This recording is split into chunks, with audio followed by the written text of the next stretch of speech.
Secretary. Malayalam, English. Malayalam. So, 45 minute time then it runs under. So, it is a wide topic. But in 45 minutes, I am allotting it like this. 20 minutes, 25 minutes or what is this animal? That is GST. In Palatku Marandan. Father Namakadi, such a petal would have translated the GST and regime and after effect in Olana topic. Adile Naman discussing and Pona. It's a very as far as possible maximum discussion. GST aided the name and Alana child. What are the laws which are subsumed under GST? GST is compared with the earlier tax regime. In tax regime and GST, comparison, but morning discussion comrade point. Informal sector exclusive on GST. India, the informal sector. What is informal sector? That is GST in the sum affected. GST informal sector implemented. Anti-profitary, the chairman only tax anti-profiteering measure GST inbuilt item. Pricing. The next is actually GST benefit. 4 months experience July, August, September, October. Then solutions. Solutions, I am representing an institute called GUlathi Institute of Taxation. Actually, we work for the GST. Government of Kerala to ND work. And the Government of India, Government of Kerala funded at it's an autonomous body. I work as a professor there. And I am coming from a commerce and management wing, but not a sociology or economics. So even the basic I'm going to discuss here. So next please. One dozen tax on $12 tax on GST amalgamated with subsumed. Central government tax act central excise, additional duty, medicines and toilet preparation, additional duty of excise. Excise duty. Excise duty is a manufacturer.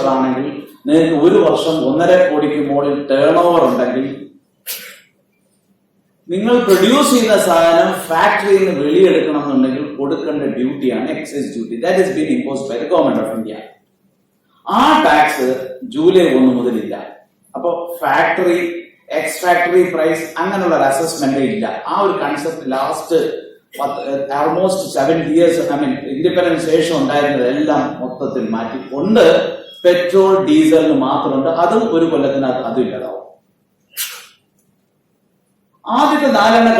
government of India tax service tax.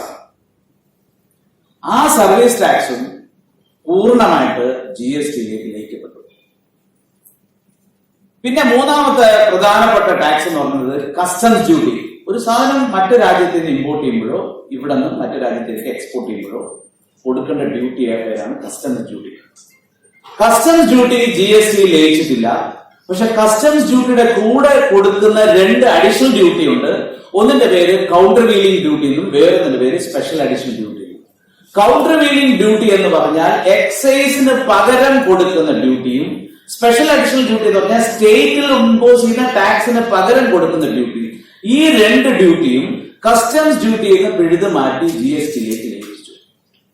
ഇപ്പൊ central government excise, service tax, CVD, SAD എന്ന് പറയുന്ന 4 പ്രധാന ടാക്സുകൾ അതുമായിട്ട് ബന്ധപ്പെടുന്ന surcharge ഇതെത്രയും merge ചെയ്ത് GSTയിലേക്ക് ലയിപ്പിച്ചിട്ട് ഒരു നിയമം ഉണ്ടാക്കി. ആ നിയമത്തിന്റെ പേരാണ് central goods and service tax act.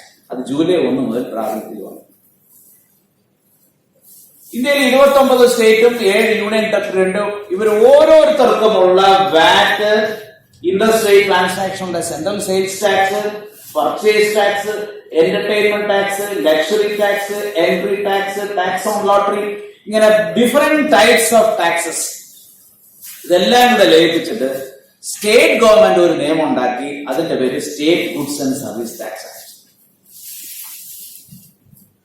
അപ്പൊ നിങ്ങൾക്ക് ഒരു തോന്നല്, ഈ നിയമങ്ങളെല്ലാം ഈ സെൻട്രൽ ടാക്സിന്റെ അകത്ത് വരുന്ന ഓരോ നിയമങ്ങളും ഓരോ ആപ്പിൾ ആണെങ്കിൽ ഈ ആപ്പിൾ എല്ലാം കൂടെ ഒരു മിക്സിയിലിട്ട് ആപ്പിൾ ജ്യൂസ് ആക്കിയതാണ് സെൻട്രൽ സെയിൽസ് ടാക്സ് എന്നും, സ്റ്റേറ്റ് ഗവൺമെന്റ് ഈ സൈഡിലുള്ള എല്ലാം ഓറഞ്ച് ആണെങ്കിൽ ഈ ഓറഞ്ച് എല്ലാം കൂടെ ഒരു ജ്യൂസിലിട്ടിട്ട് ഒരു ജ്യൂസറിലിട്ടിട്ട് ഓറഞ്ച് ജ്യൂസ് ഉണ്ടാക്കിയെന്നാണ് ഞാൻ പറഞ്ഞത്. മനസ്സിലാക്കിയാൽ ഇറ്റ് ഇസ് റോങ്.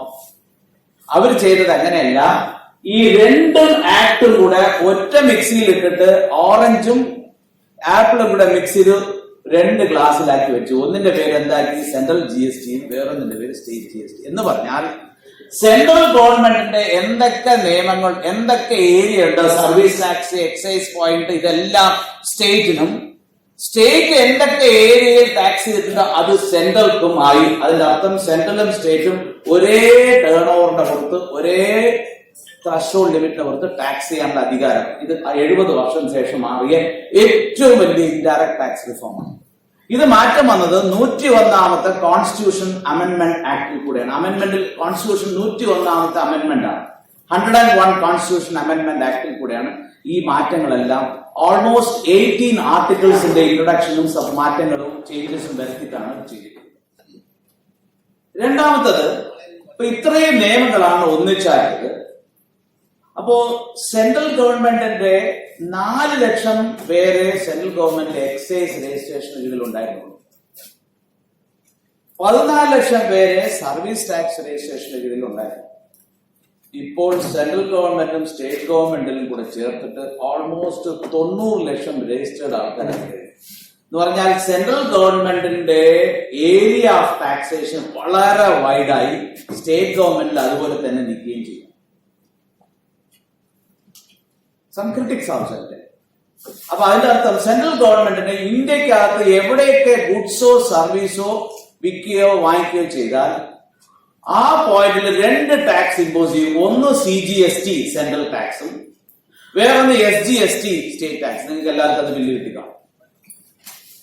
അപ്പൊ എവിടെയൊക്കെ ഇന്ത്യയിൽ ഗുഡ്സ് വിൽക്കുന്നുണ്ടോ വാങ്ങിക്കുന്നുണ്ടോ അതിന്റെ ഒരു ലെഗിന്റെ ടാക്സ് നേരെ സെൻട്രൽ ഗവൺമെന്റിലും വേറൊരു ലെഗിന്റെ ടാക്സ് നേരെ അതാത് സ്റ്റേറ്റ് ഗവൺമെന്റിലും പോകും. ഇതാണ് ഈ GSTയുടെ മാറ്റം വന്നത്. അപ്പൊ 12ഓളം ടാക്സുകൾ ഒന്നിച്ചാക്കി സെൻട്രലും സ്റ്റേറ്റും എല്ലാത്തിലും ഒരുപോലെ ആക്കിയിട്ട് ഈ നിയമങ്ങൾ തമ്മിൽ മാറ്റമില്ല. സെൻട്രൽ സെയിൽസ് ടാക്സ് ആക്ട് എടുത്ത് വെച്ച് തുറന്നു വെച്ചിട്ട് 36 കണ്ണാടി വെച്ചാൽ എങ്ങനെ ഇരിക്കും, അതാണ് ഓരോ സ്റ്റേറ്റ് ആക്ട്. ഒരു വ്യത്യാസമില്ല. കാരണം ഇവരെല്ലാവരും കൂടെ ഒന്നിച്ചു ചേർന്ന് കോൺസ്റ്റിറ്റ്യൂഷണലായിട്ട് എസ്റ്റാബ്ലിഷ് ചെയ്ത ഒരു കൗൺസിലിന്റെ പേരാണ് GST കൗൺസിൽ. ആ കൗൺസിലാണ് തീരുമാനിക്കേണ്ടത് എന്തൊക്കെ മാറ്റം. ആ കൗൺസിൽ തീരുമാനിച്ചു കഴിഞ്ഞാൽ ഇന്ത്യ മുഴുവനും ഒരുപോലെ തന്നെ തീരുമാനിക്കണം. ഒരു എക്സാമ്പിൾ പറഞ്ഞാൽ, ഇന്ത്യയില് കേരളത്തിൽ മാത്രമേ GSTക്ക് മുമ്പേ ചിക്കന് ടാക്സ് ഉണ്ടായിരുന്നുള്ളൂ, 14% ടാക്സ്. GST വന്നതോടുകൂടി ചിക്കന് ടാക്സ് 0 ആയി. എന്നുവെച്ചാൽ ഇന്ത്യ ഒരുപോലെയായി. ഇനി നമ്മുടെ ബഹുമാനപ്പെട്ട ഫിനാൻസ് മിനിസ്റ്റർക്ക് GST ചിക്കൻ ഇമ്പോസ് ചെയ്യണമെന്നുണ്ടെങ്കിൽ ഇവിടുത്തെ എല്ലാ MLA-മാരും ചേർന്ന് പാസ്സാക്കിയ പോലും അദ്ദേഹത്തിന് ഇമ്പോസ് ചെയ്യാനുള്ള അധികാരമില്ല. അത് എന്ത് ചെയ്യണം? ഈ പാസ്സാക്കിയ തീരുമാനം എടുത്തിട്ട് GST കൗൺസിലിൽ കൊണ്ടുപോയിട്ട് പറയണം, ഞങ്ങളുടെ സ്റ്റേറ്റിൽ GST ചിക്കൻ ഇമ്പോസ് ചെയ്യാൻ പോവുകയാണെന്ന് പറഞ്ഞാൽ GST കൗൺസിൽ അത് വോട്ടിലിട്ട് 3/4 വോട്ട് പാസ്സാക്കിയാൽ ചിക്കന് ടാക്സ് ചെയ്യാമെന്നും ചെയ്യേണ്ടെന്നും 2 തീരുമാനം എടുക്കുള്ളൂ. എവിടെ? കേരളത്തിൽ മാത്രമല്ല, ഇന്ത്യ മൊത്തത്തിൽ. വേണ്ടെന്ന് പറഞ്ഞാൽ ഇന്ത്യ മൊത്തം വേണ്ട, വേണമെന്ന് പറഞ്ഞാൽ ഇന്ത്യ മൊത്തം വേണം. അങ്ങനെയുള്ള ഒരു ഇതിന്റെ വിളിക്കുന്ന പേരതാണ്. അത്രത്തോളം ക്രിട്ടിക്കലായിട്ട് പലരും പറയാറുണ്ട്. It is called consensus federalism, cooperative federalism എന്നുള്ള കൺസെപ്റ്റ്. ഫെഡറലിസം സ്റ്റേറ്റിനും സെൻട്രലിനും പവർ ഉണ്ട്, but state will not do whatever they like. But they will discuss with other states and decide whether we should fix a rate or not. അതിന്റെ വെളിച്ചത്തിലാണ് one nation one tax എന്നുള്ളൊരു വാക്കുള്ളത്. ഒരു tax എന്ന് പറഞ്ഞാൽ ഒരു rate അല്ല, India മുഴുവൻ ഒരു rate എന്നുള്ളതാണ്. പിന്നെ തൊട്ട് ഒരു റേറ്റ് ചേഞ്ചിനോ ഒന്നിനുള്ള അധികാരം സ്റ്റേറ്റിന് കർട്ടൈൽ ചെയ്യപ്പെട്ടു എന്നുള്ളതാണ്. ഇത് സ്റ്റേറ്റ് ഈ അധികാരം മാറ്റി നടത്തിയാൽ എന്തായിരിക്കും വരാൻ പോകുന്നത് എന്നുള്ള ലീഗലായിട്ടുള്ള ഒരു ആൻസർ ആണ്. അത് സുപ്രീം കോടതിയാണ് തീരുമാനിക്കേണ്ടത്. സ്റ്റേറ്റ് ഒരു തീരുമാനം എടുത്ത് ഞങ്ങൾ മാറ്റാൻ പോകാന്ന് പറഞ്ഞാൽ എന്തായിരിക്കും GST കൗൺസിൽ മോളിൽ നിന്നുകൊണ്ട് കോൺസ്റ്റിറ്റ്യൂഷണൽ ആയിട്ട് ഒരു സ്റ്റേറ്റിന് തീരുമാനം എടുക്കാമോ, എടുത്താൽ എന്ത് സംഭവിക്കും, ഇതൊക്കെയാണ് സുപ്രീം കോടതി തീരുമാനിക്കേണ്ടത്. We cannot say within these 2 lines. This is point number 1 we have discussed. Point number 2, we are going to compare with the earlier VAT, earlier excise duty with the present GST in one slide. One slide to ഒറ്റ slide കൂടെ സമയമില്ലാതെ. Imagine 30/6/2017 വരെ ഒരു manufacturer വാങ്ങിച്ചുകൊണ്ടിരുന്ന സാധനമാണ് 700 രൂപയുടെ സാധനം വാങ്ങിച്ചു. State കേരളത്തിനുള്ളിലാണ് വിചാരിക്കുക, rate of tax 5% കൊടുത്തു വാങ്ങിച്ചു. സോ 800 രൂപയുടെ 5% 40 രൂപ. ഈ 40 രൂപ I am talking about pre GST, not GST. 40 രൂപ അദ്ദേഹത്തിനെ സംബന്ധിച്ചിടത്തോളം തിരിച്ചു കിട്ടും. അതിന്റെ പേരാണ് input tax at a manufacturer. So while he is fixing his price, he will not add 40. 40 add ചെയ്യില്ല. ആഡ് ചെയ്യാതെ 800ന്റെ കൂടെ അയാളുടെ ചെലവും ലാഭവുമായ 500 രൂപ എടുത്ത് 1300 ആയിട്ട് വില ഫിക്സ് ചെയ്തു വിൽക്കാനുള്ള വില. അപ്പോഴാണ് സെൻട്രൽ ഗവൺമെന്റിൽ നിന്ന് ഒരാൾ വന്നത്, പറഞ്ഞ് ഞാൻ എക്സൈസ് ഡ്യൂട്ടി ഇമ്പോസ് ചെയ്യാൻ പോവാണ്, നിങ്ങൾ എന്താണ് മാനുഫാക്ചർ ചെയ്യാൻ. എത്ര ശതമാനം എക്സൈസ് ഡ്യൂട്ടി? 12%. ഏതിന്റെ 12%? അവർ പറഞ്ഞു ഞങ്ങൾ അസസ് ചെയ്യും. അസസ്മെന്റ് എങ്ങനെയാണ്? 500, 800 എടുക്കും, 40 കൂടെ അവരെടുത്തു. 40 എന്ന് പറയുന്നത് സ്റ്റേറ്റിൽ കൊടുത്തിട്ടുള്ള ടാക്സും കൂടെ അവർ കൺസിഡർ ചെയ്ത് എടുക്കുള്ളൂ. സെൻട്രൽ ഗവൺമെന്റ് സംബന്ധിച്ച് സ്റ്റേറ്റ് കൊടുത്ത ടാക്സ് ഡിഡക്ട് ഇല്ല. അപ്പൊ 840 500 1340 രൂപയുടെ 12% എക്സൈസ് ഡ്യൂട്ടി കൊടുത്തുകൊണ്ടിരുന്നത്.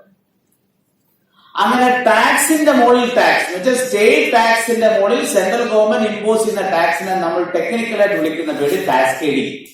ഈ കാസ്കേഡിംഗ് GST ഇല്ല എന്നുള്ളതാണ് അതിന്റെ കൺസെപ്റ്റ്. അതിന്റെ ഒരു നല്ല വശം. ഒരു കാര്യമുണ്ട്, പോളിസി ലെവലില് നമ്മൾ ചിന്തിച്ചു കഴിഞ്ഞാൽ GST പോലെ ബെസ്റ്റ് സാധനം വേറൊന്നുമില്ല. ബട്ട് ഇംപ്ലിമെന്റേഷൻ ലെവലിൽ വന്നപ്പോഴാണ് ഇതിന്റെ അകത്തുള്ള ഫ്ലോസ് ഒക്കെ ഉണ്ടായത്. Because that is why all the political party accepted as a policy level the GST. When you started implementing it, when you started fixing the rate, when you started implementing it to the public, then there was a lot of problems. That is why they said that very bad policy, when it is implemented very effectively, it gives good result. Very excellent policy, when you implement it very badly, it will give a result. The best example, this is excellent GST policy. I am not right if I criticize it. It has not been properly implemented very correctly because I represent government. It's not been properly implemented.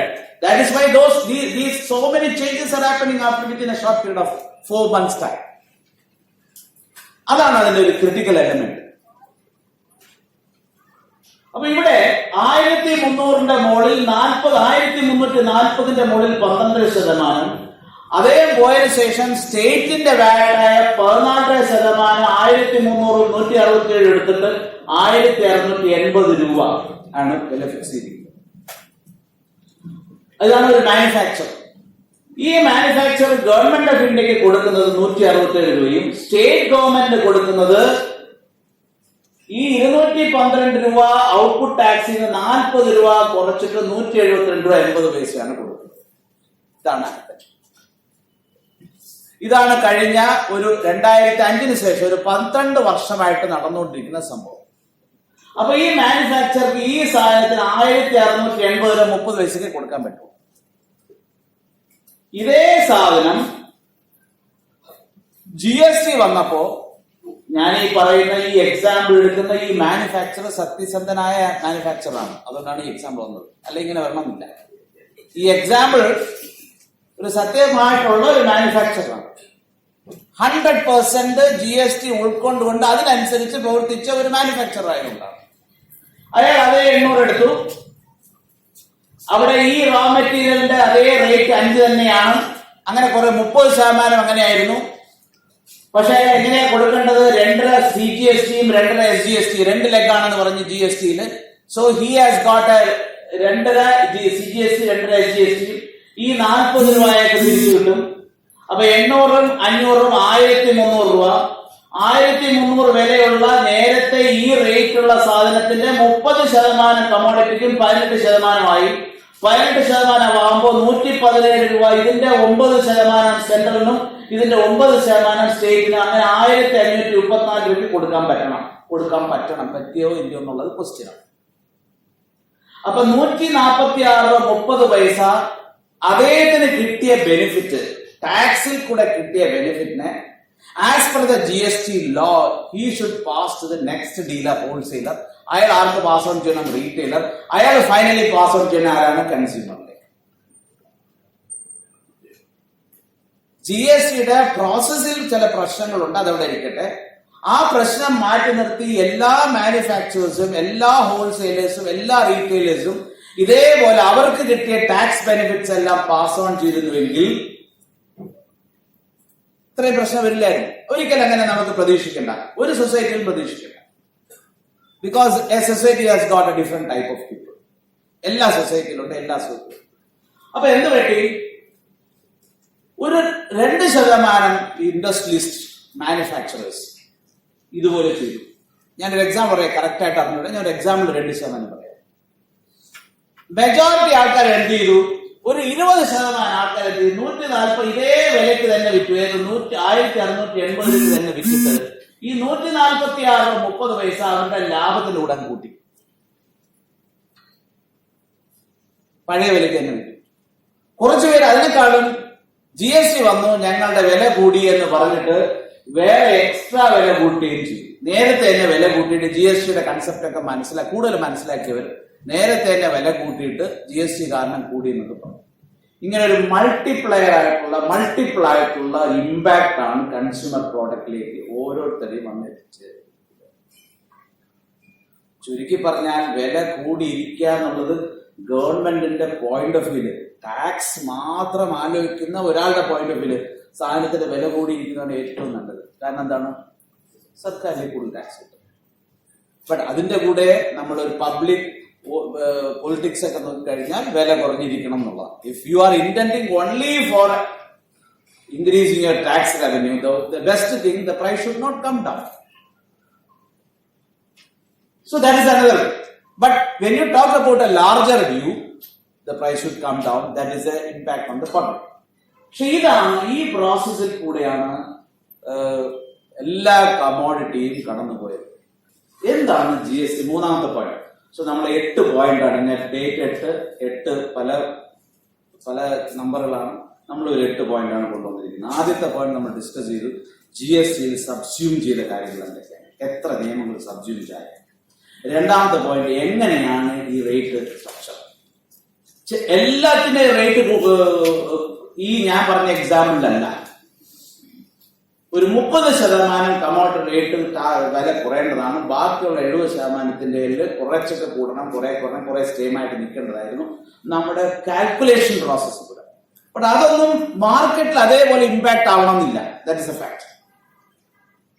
അപ്പൊ ഇതിന്റെ reason എന്താണെന്ന് നമ്മൾ 4 മാസത്തെ experience വെച്ച് നോക്കി കഴിഞ്ഞാൽ നമ്മുടെ എക്കോണമിയുടെ 2 ആയിട്ട് തിരിച്ച് formal sector and informal sector. എന്താണ് informal sector? Activities not covered under taxable income source. എന്ത് ആക്ടിവിറ്റി ഒരാൾ ചെയ്യുന്നു, ആ ആക്ടിവിറ്റി അയാൾ ചിലപ്പോൾ ഒരു കട തുടങ്ങി കാണും, അല്ലെങ്കിൽ ഒരു ഇൻകം ആയിട്ട് ജോലി ചെയ്ത് കാണും. അതൊന്നും അയാളുടെ നിയമപരമായി ലീഗലി അയാൾ ചെയ്യുന്ന activity which cannot come under the taxable source. Tax കൊടുക്കേണ്ട ആവശ്യമില്ല. We call it as informal sector in one way. Sometimes illegally also you will be doing. Not 100%, maybe 60%, 70%, 30%, that depends. For example, ഞാനൊരു കച്ചവടക്കാരനാണ്. ഞാൻ കുറച്ചുപേരെ എനിക്ക് market കൂടുതൽ ഇരിക്കുകയും വേണം. എന്റെ total സെയിലിന്റെ ഒരു 40% ഞാൻ ശരാശരി പറയാൻ ഞങ്ങളുടെ ഒരു കണക്കനുസരിച്ച് ഞാൻ എന്ത് ചെയ്യും? ബില്ലില്ലാതെ ഇരിക്കും.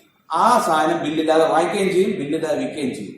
അപ്പൊ ആ ഒരു സെക്ടറിനെ നമുക്ക് പറയാം ഇല്ലീഗലായിട്ട് നടക്കുന്ന ഒരു informal sector. We can see that.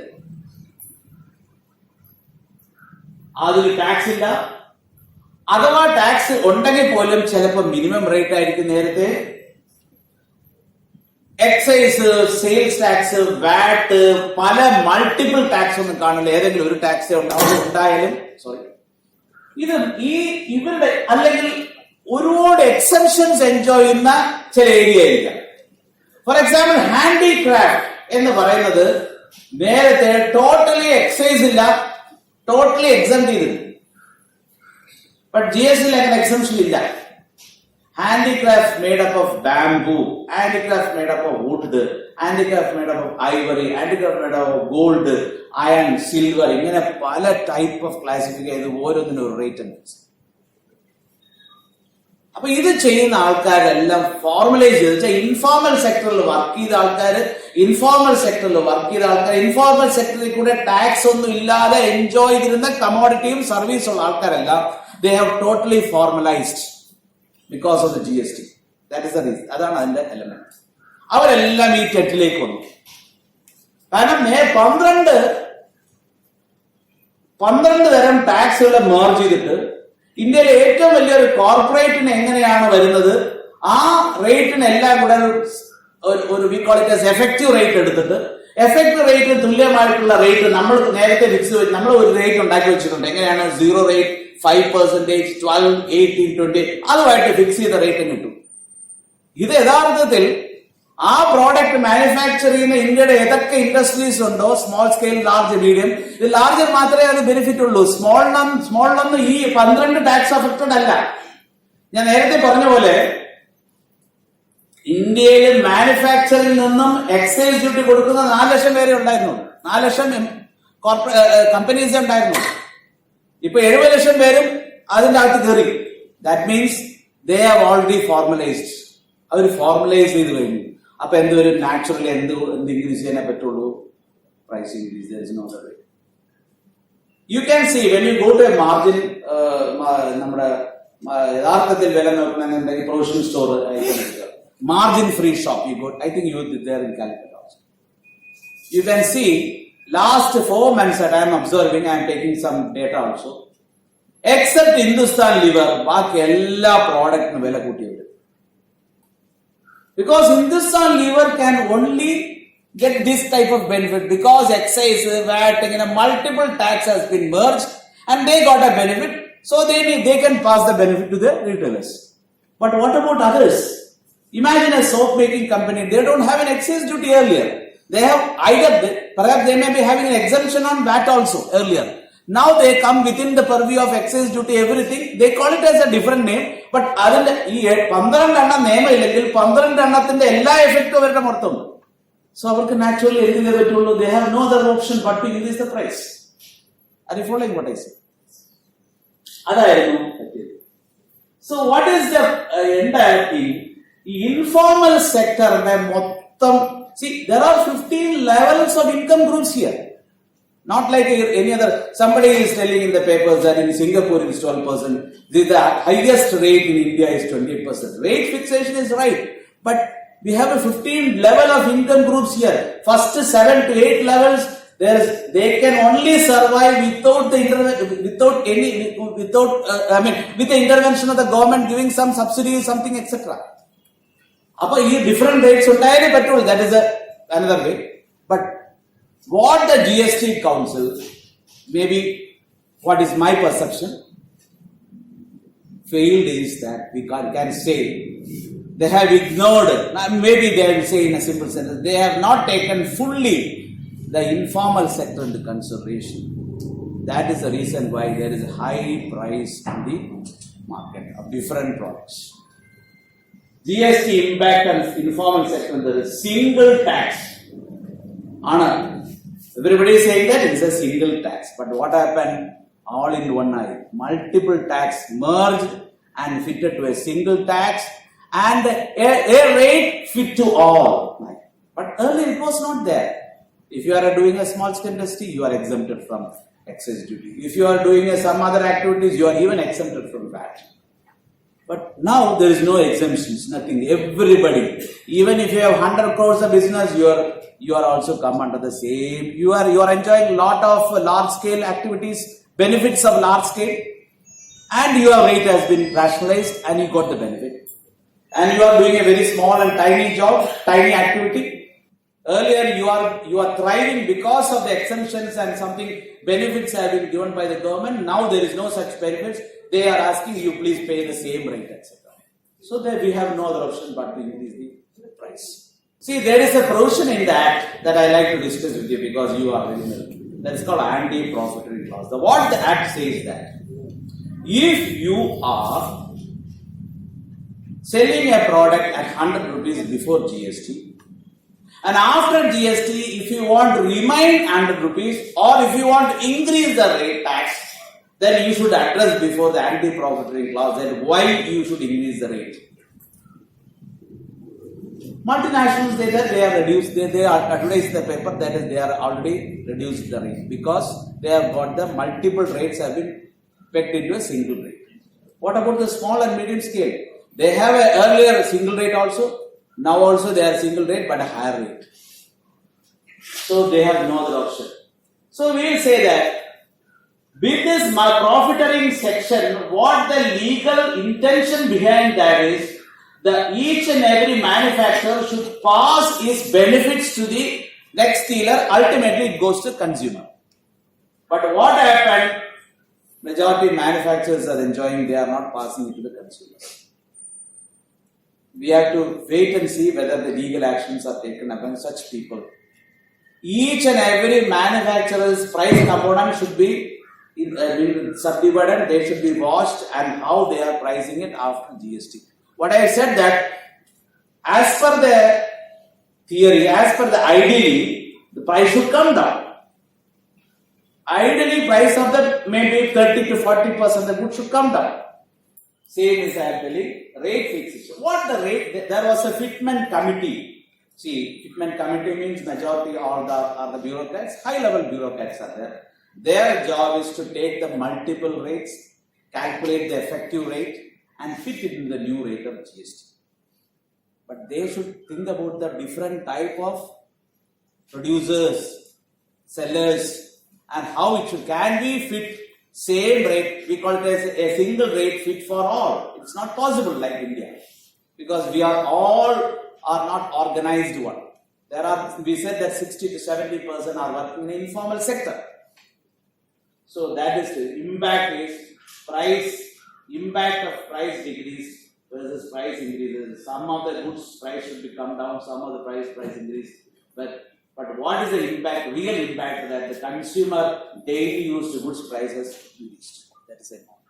The real intention, consumer should get a particular good without any cascading. What is called cascading? Tax on tax. Without any pyramiding tax inbuilt in that. That is the real intention. But this cascading or without cascading, consumer is not worried. Consumer is worried only what I have purchased the goods, what is the rate before pre-GST, what is the date after GST.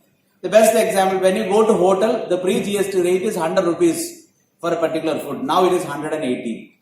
Whether it is cascading or not, I am not worried about that. I want to know whether the price. Because the hoteler should think about what are the input tax earlier which he has not got. Now after the impact, he should reduce the input tax and adjust it in the price and sell it even at a reduced price. Maybe even at 100 also, inclusive tax also. This has not happened for the last 4 months. This may happen, I think so, in the future. We have to wait and see. There is a optimistic view on that. Central government and state government. GST is called a consumer-based, destination-based consumption tax. You know the peculiarity of Kerala. Kerala is heavily dependent upon other states for its goods and services. Nearly 70% of the goods we consume in Kerala. 3.25 crore people are consuming. in Kerala is coming from the neighboring states like Tamil Nadu, Maharashtra, etc., Andhra Pradesh, Karnataka, etc. And what is GST? It is 100% destination-based taxation. Where the good destined, there the good, not only goods will flow, but also tax will also flow there. I will tell you with an example. For example, in Tamil Nadu, a manufacturer manufactures 10,000 TVs during the last year, during the GST period. And all the TVs are sold in Kerala only, not a single piece sold in Tamil Nadu. Imagine. That means Tamil Nadu government will not get even a single paisa as tax. The entire tax Kerala government will get because the goods are being consumed in Kerala, whether it is manufactured in Maharashtra or Tamil Nadu or Andhra, it is immaterial. Their tax will flow to Kerala through a GST account. That is the only reason Kerala is going to be. During September, we got a 16% growth, month-on-month growth. It will increase also. That is a peculiarity. Having heavily on consumption based, but the states must have an income also. We got an income because of the NRI income. Because of the NRI income, we are flourishing. Because of, if there is no NRI income, we will be a loser also. For the next 5 to 10 years, perhaps the states which will be more benefited because of GST will be Kerala. When you compare with other states, because we are heavily consumption. When you refer the National Sample Survey Organization, Kerala's per capita consumption is 2 to 3 times more than other per capita in other states. We are heavily consuming, particularly gold. It is the number one in India. We are consuming. Number one in India, number one is in rural area, not in urban area. See the peculiarity. Rural gold consumption is more than even the Delhi urban consumption in Maharashtra also. Even when you take a Bombay consumption of what we call it as, it is more in Kerala when you take about per capita income, per capita consumption of gold. So we are on a safe side, I can say. Manufacturers, not all manufacturers are not going to benefit, only high-end, that is corporates, multinationals. I have said that now. Hindustan Lever, they have not changed the price, others have changed because they can take the cushion, they can take the benefits of the GST. Others, they don't have any benefit at all, they have the loser on the GST. That will be taken care of. And some of the resellers, sometimes they can get. Resellers, particularly in Kerala, are excused because their profit margin is reduced. The turnover has come down because of slow legislation. So, what is the problem after 4 months? This is what I will do. That is, the first thing is that the entire GST is working in a platform called GST and Goods and Service Tax Network. It is a number one network in the world for taxation because Government of India has given 1,360 crores to Infosys for doing this purpose. We have our own Goods and Services Network company that will be managing the entire thing. But what happened? The software has got lot of malfunctions. People are not, the practitioners, tax officials, they are tax practitioners, they are not able to submit their return properly. That is what is happening for the last 4 months. Utter confusion in the process. Number 2, price increase in the daily consumption goods. That is a problem. Number 4, small and medium, maybe manufacturers, retailers, etc. They are in the turnover is very low. They are thriving like it. They are not able to thrive for so many years, so many months. Not because of the GST, CHT has added fuel to that also. For the last 1.5 years, even after the not ban also, their turnover is on the sluggish mode. GST had added more fuel to that sluggishness. And perhaps you may not be knowing GST officials. They have not yet been given what is your role on GST. That should be properly given. Maybe a less confused role has been given. It should be clear. The clarity is not there for the GST officials to take care of. These are the 4 important areas which need to be concentrated. Next one. I like to conclude with some solutions which may expect, because today is 8, 9, 10. 10 is the 23rd GST Council date in which some of the things will be taken care of. That is, some of the foods, even 100 items will be lowered, the rate of tax will be lowered, because by taking some other aspect into consideration, politically, election, everything is there. Otherwise also, FMCG goods, everything should come down. That is the one. Price control is the first element to be done. Otherwise, public will not respond properly. Public has got a lot of anger towards GST because they thought that GST will mean something they are going to benefit through price reduction, at least in daily consuming goods. GST and malfunction is there. GST and that software is working like a core banking software. Core banking. All the states and the union territories commonly working in a single software, just like all the nationalized bank is working in a common platform. If you have a ATM of a particular bank, you can go to, if you have a debit card of a particular bank, you can go to any bank ATM and get the money. The same way this is working. This is the bank model working. So there are so many malfunctions are there, it should be removed properly with the type of. And the third important issue, anyway, by boosting some hand-holding approach is necessary for the small and medium-scale industries, where the states and central should give assistance, not necessarily through taxes or tax concession, because tax concessions is not at all the aspect of the GST, but the states and central can pump money to them by giving some concessions like electricity concessions, maybe land, and maybe they can give some startup businesses, etc. So that these small and medium scale industries might thrive in a different angle. They can be taxed at the same level, but they will be benefited with more thing, what we call it as in the public finances, under the expenditure head, not under the revenue head. Instead of giving, you need not want to pay any tax. Instead of saying like that, you pay the same tax like the corporate sector is paying, but we will assist you in your expenditure head. That is called, we will give you some benefits to electricity billing. We will give you benefit for the renting. We will give you land with a lesser price. We will allot some land for these types of so many policy interventions necessary from the state level and the central. So this is the 8 points which I like to discuss. I can, if time permits, if any questions you can ask me, I can discuss on that. Thank you very much.